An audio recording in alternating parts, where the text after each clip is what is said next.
The plasma cannon's whine echoed through the abandoned mining station as Alexander ducked behind a corroded support beam.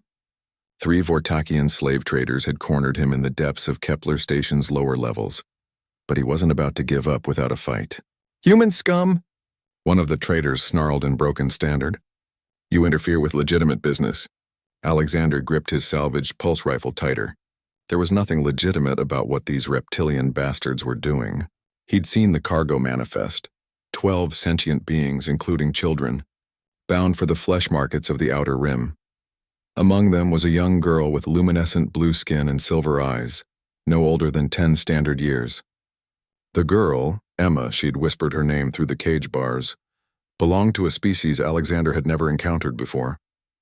Her people called themselves the Luminary, and according to the trader's crude documentation, her homeworld had been pacified just weeks ago. "Listen carefully," Alexander called out, his voice steady despite the odds. "Release the prisoners and I'll let you walk away.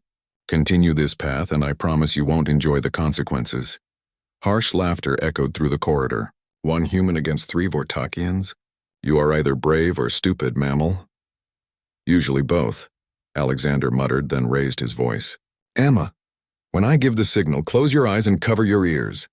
The Vortakians opened fire, their energy weapons scorching the metal around Alexander's position. He waited, counting the seconds between volleys, calculating their reload patterns. These pirates relied on superior firepower and intimidation, but they lacked tactical discipline. Alexander had been a Marine before becoming a freelance security contractor. He knew how to turn disadvantages into opportunities. When the firing paused, he acted. Rolling from cover, Alexander triggered the emergency release on the station's atmospheric processors. Blinding steam erupted from the vents, filling the corridor with superheated vapor. In the chaos, he moved like a ghost, his training taking over. The first Vortakian went down with a pulse blast to the center mass. The second managed a wild shot before Alexander's rifle butt connected with its skull. The third tried to flee but found Alexander's boot on its throat. "The key," Alexander demanded, pressing his rifle barrel against the alien's scaled head. Minutes later, the prisoners were free. Most scattered immediately, desperate to escape before more slavers arrived. But Emma lingered, her silver eyes studying Alexander with an intensity that seemed far too mature for her apparent age. "Why?" she asked in perfect standard, her voice melodic despite its youth. "Why risk yourself for strangers?" Alexander knelt to her eye level, noting the intricate patterns of light that danced beneath her blue skin. "Because it was the right thing to do." "Where will you go now?" "Home," she said simply. "If it still exists." She reached into a hidden pocket and withdrew a small crystalline pendant. "My people believe in honor debts. This will remember." Before Alexander could respond, she pressed the crystal into his palm. It felt warm, almost alive, and pulsed with the same gentle light as her skin. 20 cycles, she said solemnly. "I will remember." Then she was gone, disappearing into the station's maze of corridors with fluid grace that belied her small stature. Alexander pocketed the crystal and made his own escape, never imagining he'd see the strange girl again. 20 years passed. Alexander had settled on the frontier world of New Cheyenne, running a modest security firm and trying to forget the ghosts of his past. The crystal remained on his desk, a reminder of a moment when he'd chosen compassion over pragmatism. The morning everything changed began like any other. Alexander was reviewing contracts when his assistant burst into the office, face pale with excitement. "Sir, there's a situation outside. You need to see this." Through his office window, Alexander watched in stunned silence as an enormous vessel descended from the clouds.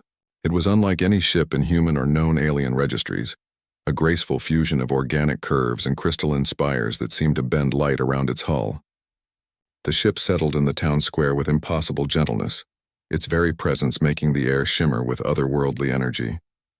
A ramp extended and figures began to emerge. They were tall, elegant beings with luminescent blue skin and silver eyes. At their head walked a woman whose beauty seemed to transcend physical form, her presence radiating authority and power. Intricate patterns of light flowed beneath her skin like living art, and a crown of pure light rested upon her brow. Alexander's breath caught as recognition hit him like a physical blow. "Emma?" She smiled, and 20 years collapsed into nothing. "Hello, Alexander. I told you I would remember. The woman who had once been a frightened child now stood before him as royalty, her bearing regal and assured. Behind her, an honor guard of Luminari warriors waited at respectful attention. Your Majesty, Alexander managed, his voice rough with emotion. Emma will suffice, she said gently. Though I am indeed Queen of the Luminari now.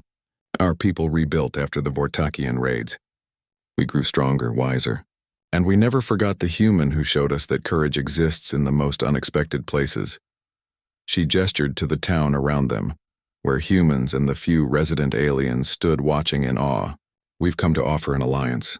The Luminari Confederacy wishes to establish formal relations with humanity. Trade agreements, cultural exchanges, mutual defense pacts. Her silver eyes met his. And we'd like the man who saved our future queen to serve as the first ambassador. Alexander looked at the crystal on his desk, still pulsing with gentle light after all these years. He thought about that frightened girl in the cage, about the choice he'd made in a moment that seemed insignificant at the time. I'm just a security contractor, Emma. I'm not diplomatic material. You're the human who risked everything for strangers, she corrected. You're exactly the kind of person we want representing your species. The kind of person who proves that humanity's greatest strength isn't your technology or your weapons. It's your capacity for compassion, even in the darkest moments. Emma stepped closer, her presence warm and reassuring. Besides, you saved a queen. That should count for something in diplomatic circles. Alexander found himself smiling for the first time in months. When you put it that way, how can I refuse?